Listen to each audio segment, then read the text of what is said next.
At the end of 2022, I predicted that sports card shows will really be on the decline, probably a lot of consolidation across the board. I went to a card show today, and I'm going to talk about my experience.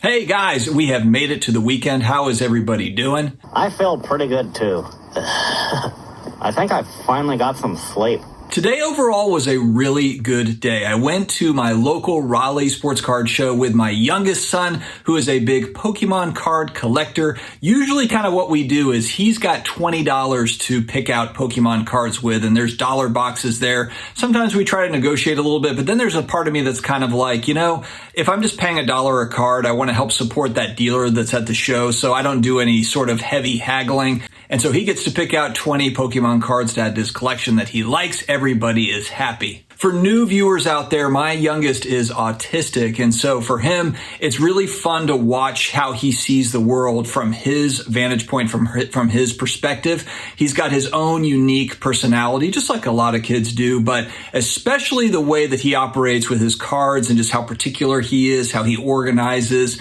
and he'll tell you stories about how all these legendary Pokemons, how they became to be. He is a Pokemon encyclopedia, an Encyclopedia Britannica of Pokemon. They got me a computer, a video camera, a compact disc player, but the problem is hardly any of this stuff can really help me with my schoolwork. There is something you could have which would help you a lot. Do you know what that is? No, but I'm afraid you're going to tell me. Yes. It's the new Encyclopedia Britannica. Encyclopedia Britannica? Now you tell me. I've got a report due tomorrow. On what? On the exploration of space. Take a look at this. And so guys, I got to tell you, I am really still wrong. About 5 weeks ago, I made a video about this, about how I pretty much called that wrong about card shows slowing down. And today at my local Raleigh show, the evidence was there again. It was slam packed. I was actually thinking about seeing if I could set up as a dealer, see if I could buy, sell, meet people. I thought that'd be kind of fun to set up as a dealer, try that out. And so I looked up on their website, but before I get into actually what I saw there, got to say a big thank you to COMC.com, today's video sponsor, your home for buying, selling, and flipping all the hottest trading cards. I'm going to put a link in my video description as well as in the comment section to take you to COMC to sign up if you haven't been there yet. They've got over 30 million trading cards, from baseball superstars like Aaron Judge to Marvel favorites like Spider-Man. COMC has something for every type of collector, so make sure to visit COMC.com today to build out your collection with your favorite cards. You guys know I call it the Disneyland for sports card collectors, and it really is. It's fun. And so I looked up the promoter site for my local Raleigh show, and then they also have shows in Hickory and Salisbury and maybe another location, Greensboro in North Carolina. I go to their exhibitor form to fill it out, and they are sold out, according to the website, for all of 2023.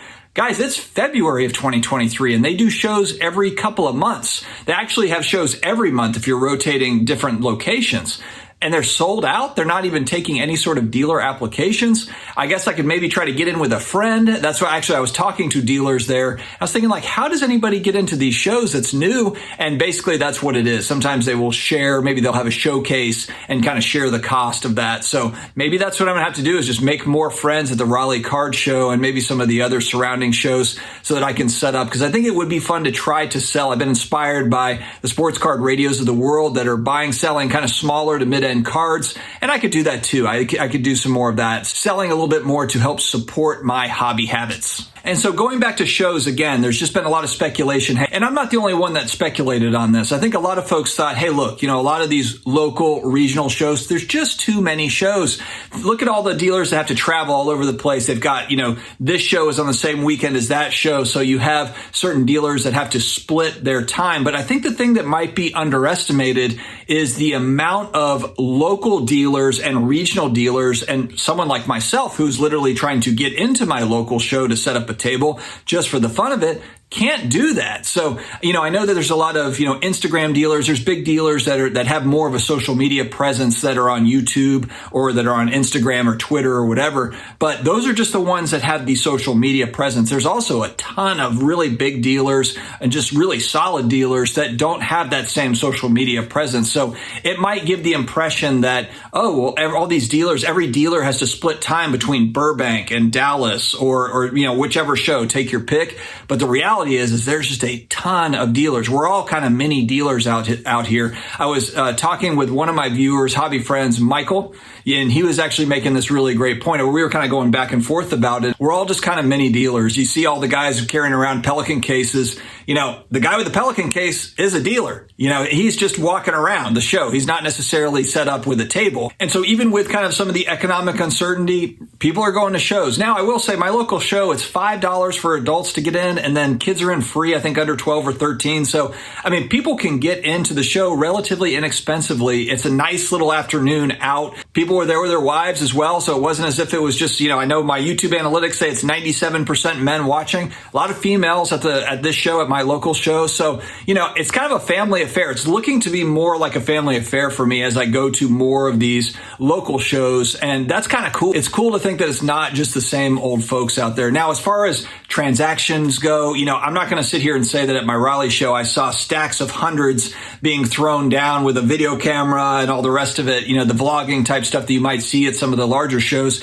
But there was certainly transactions happening. I bought $20 worth of Pokemon cards. My buddy was there with his son who also collects Pokemon. They spent $40 or $50 on Pokemon. I did talk to a couple of different dealers that said the most popular things, and I think this is kind of funny because we've been talking about this recently, are their $1, $2, $3, $5 bins. And I think people are getting in there, diving into those bins and then looking to resell or maybe looking to grade. Look, grading is also as inexpensive as it's been in years, going back for 3 years, I guess, before the other grading companies really slowed way down because of all the business that they had that they really couldn't handle. Now we're really at a nice point with grading to where I think people are going to shows looking for some nice copies of raw cards and seeing if there might be some arbitrage there. On top of course, just shopping for personal collection type stuff or just window shopping, seeing what's out there, analyzing the scene. I was talking to one guy and it was interesting because we kind of came to this epiphany together that just going to a card show, even if you're not buying anything, even if you're just window shopping, walking around, it kind of is like a nostalgic journey when you were, a 12-year-old, a 15-year-old or whatever, and you were doing this back in 1988 or 1993 or 1997 or whatever it is. And so even just the atmosphere of it is worth your time. And again, we're not talking about amusement park prices. Maybe some of these larger shows, the admission is more, but at a lot of these local shows, it's not. And this Raleigh show, I think, if I heard this over the intercom right, I think they said at the end of April, they have some sort of 400 table show. And again, I'm not sure if that was in Raleigh or if that might be at Greensboro or one of the other locations here nearby in North Carolina. But 400 tables is a pretty big show for this area. The Raleigh show here, it's probably a couple hundred tables, maybe 250, I'm guessing, but it's a popular show. I did see some of the YouTube vloggers were there. So, there were some people that did make the trip. So anyway, I thought this was interesting. Wanted to talk with you all because I know that there's always kind of this back and forth on what's going to happen with card shows. Are they going to all be able to survive? And so far, I just haven't seen a lot of slowdown with my local shows and also what I'm seeing online when I look at social media, when I'm looking at YouTube. There was a slowdown towards the end of 22, and I really thought that was going to roll into 2023. A lot of people said, hey, that's just the holidays and it slows down. And I understand that, totally do. But I also thought that was just going to carry into 2023. And it feels like everybody was just kind of recharging on the back end of 2022. And then they've come back and hit the shows pretty hard to start off 2023. But I don't know. Let me know your thoughts in the comments below. Stay healthy, stay awesome, and I will talk to you again later.